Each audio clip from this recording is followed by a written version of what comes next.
नमस्कार दोस्तों, स्वागत है आपका हमारे YouTube channel GK Ravi sir. GK Ravi sir. साथियों, पिछली बार हमने अध्ययन किया था राजस्थान का एकीकरण। मुझे पूरा विश्वास है राजस्थान पुलिस, रीट, पटवारी, ग्राम सेवक, प्री बीएड और प्री एसटीसी की तैयारी करने वाले विद्यार्थियों के लिए हमारे द्वारा पढ़ाया गया टॉपिक आपको बहुत ही अच्छा लगा होगा। मुझे पूर्ण विश्वास है आपने हमारे वीडियो को पूरा देखा और मैं आपसे आशा करता हूं कि आप हमारे वीडियो को अधिक से अधिक लाइक कीजिए, चैनल को सब्सक्राइब कीजिए और हमारे वीडियो को शेयर कीजिए। आज का हमारा टॉपिक है राजस्थान की विभिन्न इकाइयों के प्रचलित नाम। साथियों, किसी कालखंड में राजस्थान के भूभाग में स्थित क्षेत्रों को किस नाम से जाना जाता था, उसका आज हम अध्ययन करेंगे। उदाहरण के लिए आपको बताते हैं नागौर। अभी जो नागौर एक जिला है राजस्थान का, उसको प्राचीन समय में अहि छतरपुर के नाम से जाना जाता था। इसी प्रकार राजस्थान के अनेक क्षेत्र ऐसे हैं जिनको प्राचीन काल में अलग अलग नामों से जाना जाता था। उनका अध्ययन आज हम करेंगे। आपके सामने राजस्थान का नक्शा है। साथियों, राजस्थान का ये नक्शा मैंने नॉर्मल वे में बनाया है। इसको पूर्ण नक्शा नहीं कह सकते, लेकिन मैंने अपनी ओर से कोशिश करके बनाया है। इसमें सबसे उत्तर में श्री गंगानगर, सबसे उत्तर में गंगानगर, दक्षिण में बांसवाड़ा, पूर्व में धौलपुर, पूर्व में धौलपुर और पश्चिम में जैसलमेर। आइए आपको समझ में कि राजस्थान का सबसे उत्तर में स्थित जिला है श्री गंगानगर, दक्षिण में स्थित जिला है बांसवाड़ा, राजस्थान का सबसे पूर्वी जिला है धौलपुर और राजस्थान का सबसे पश्चिमी जिला है जैसलमेर। तो आइए आज हम अध्ययन करते हैं राजस्थान की विभिन्न इकाइयों के प्रचलित नाम।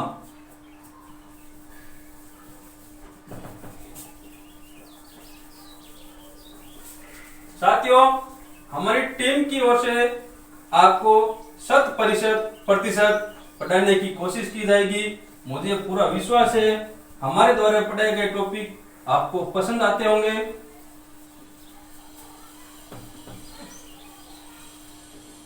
चलो हम अध्ययन करते हैं प्रचलित नाम और क्षेत्र। अहि छतरपुर,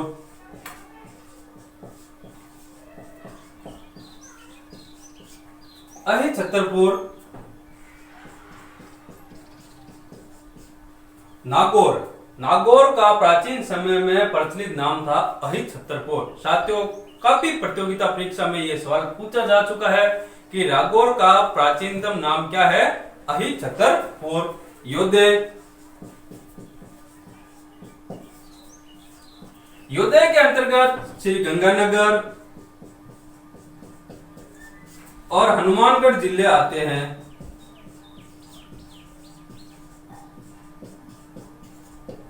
योधे के अंतर्गत श्री गंगानगर और हनुमानगढ़ जिले आते थे। जंगल देश,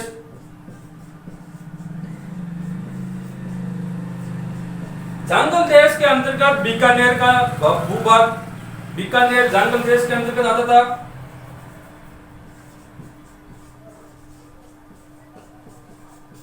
बीकानेर जंगल देश और जोधपुर का उत्तरी भाग,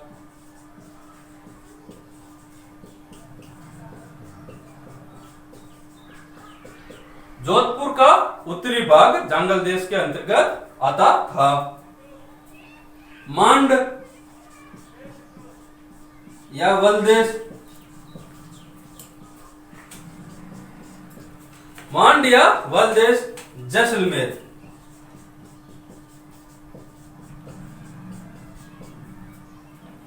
जैसलमेर का भूभाग मांड या वलदेश के नाम से जाना जाता था।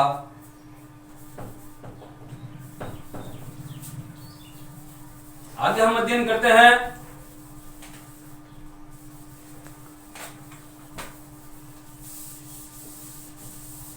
मरुवार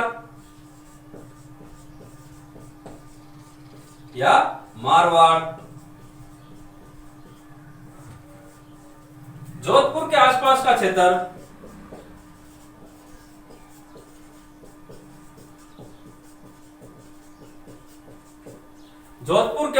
क्षेत्र मरुवाड़ या मारवाड़ के नाम से जाना जाता था। इसी का एक भाग है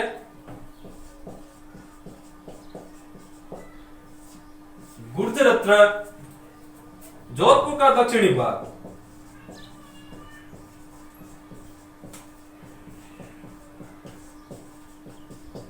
जोधपुर का दक्षिणी भाग गुर्जरत्र के नाम से भी जाना जाता था। जोधपुर का दक्षिणी भाग का नाम है मंडोर। आगे देखिए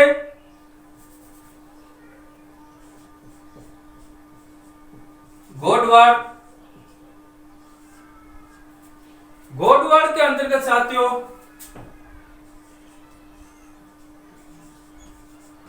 दक्षिणी पूर्वी बाड़मेर,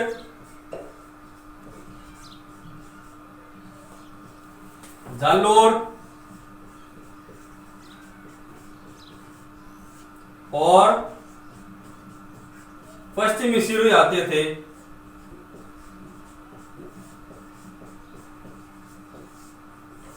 गोडवाड़ के अंतर्गत दक्षिणी पूर्वी बाड़मेर, जालोर और पश्चिमी सिरोही आते थे। मालानी,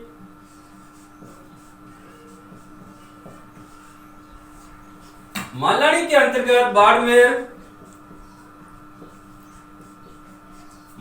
अंतर्गत बाड़मेर और जालोर जिले। मालानी के अंतर्गत बाड़मेर और जालोर जिले। राठ, अलवर जिला। अलवर जिले का वह भाग जो हरियाणा के साथ लगता था उसे राठ के नाम से जाना जाता था। ढूंढाड़, जयपुर के आसपास का क्षेत्र। जयपुर के आसपास का क्षेत्र किसके नाम से जाना जाता था? ढूंढाड़ के नाम से।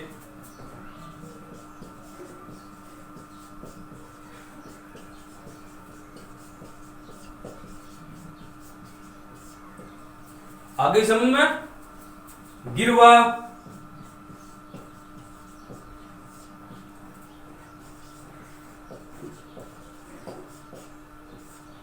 उदयपुर नगर के जो आसपास का क्षेत्र था उसे प्राचीन समय में गिरवा कहा जाता था।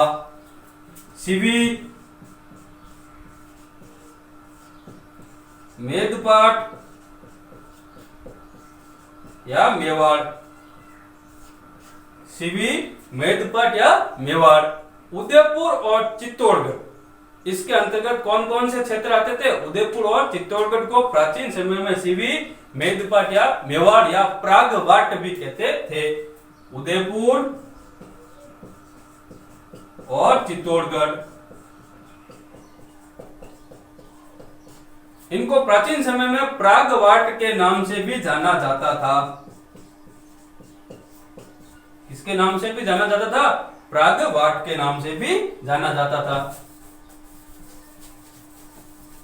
अब हम चलते हैं शेखावटी। शेखावटी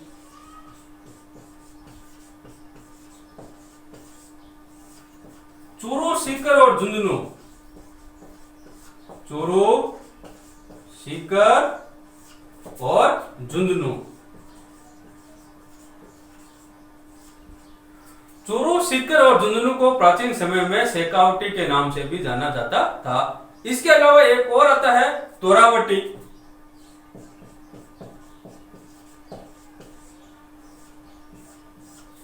तोरावटी, तोरावटी साहित्य और शेखावटी क्षेत्र में एक नदी बहती है, कांतली नदी। कांतली नदी के अक्वा क्षेत्र को कांतली नदी के अथवा या प्रवाह क्षेत्र को तोरावटी के नाम से जाना जाता था। इसके अलावा वहां पर तंवर या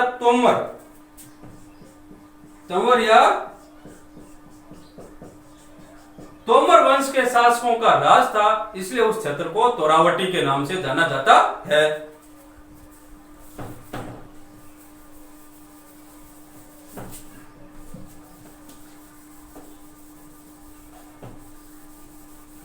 यहां तक समझ में आया आपको?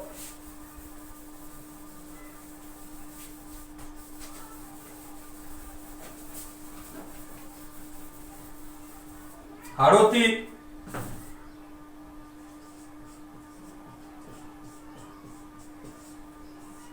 हाड़ौती के अंतर्गत कोटा, बूंदी, बारा और झालावाड़ जिले आते हैं। हाड़ौती के अंतर्गत कोटा, बूंदी, बारा और झालावाड़ जिले आते हैं। मत्स्य क्षेत्र,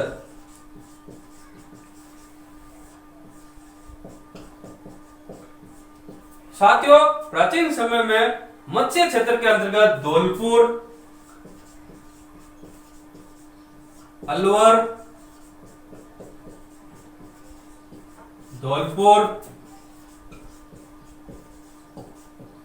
भरतपुर और करौली आते थे।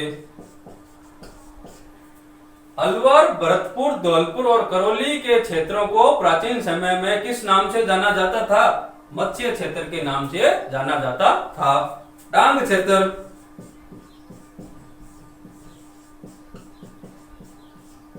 डांग क्षेत्र, इसके अंतर्गत धौलपुर, करौली और सवाई माधोपुर जिले आते थे।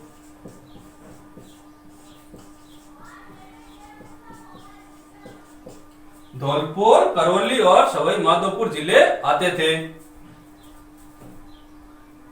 अब आपके आता है, इसी के अंतर्गत और आता है आपके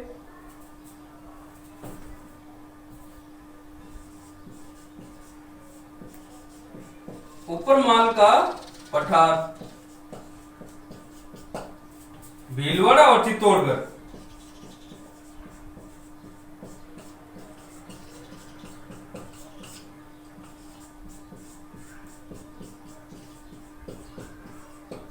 भीलवाड़ा और चित्तौड़गढ़ के बीच का जो पठारी भाग होता है वो ऊपरमाल के पठार के नाम से जाना जाता है।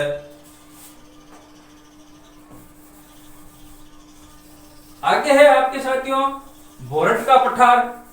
बहुत अच्छा सवाल है, बहुत बार सवाल पूछा जा चुका है, सेकंड ग्रेड में यह सवाल पूछा जा चुका है।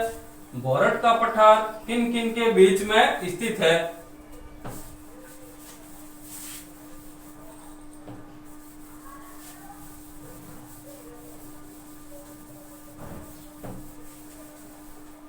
बोरट का पठार,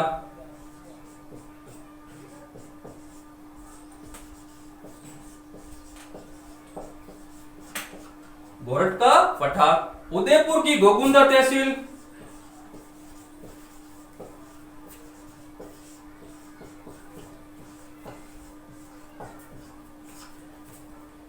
उदयपुर की गोगुंदा तहसील और राजसमंद की कुंभलगढ़ तहसील। उदयपुर की गोगुंदा तहसील और राजसमंद की कुंभलगढ़ तहसील के बीच का जो पठारी क्षेत्र होता है उसे बोरट का पठार कहा जाता है।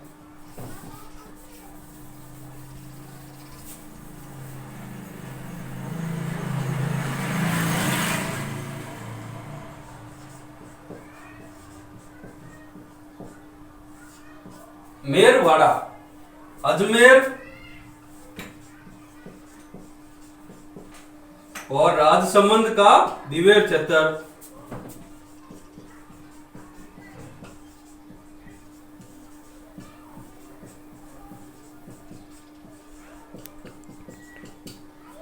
अजमेर और राजसमंद का द्विवेद क्षेत्र मेरवाड़ा कहलाता था।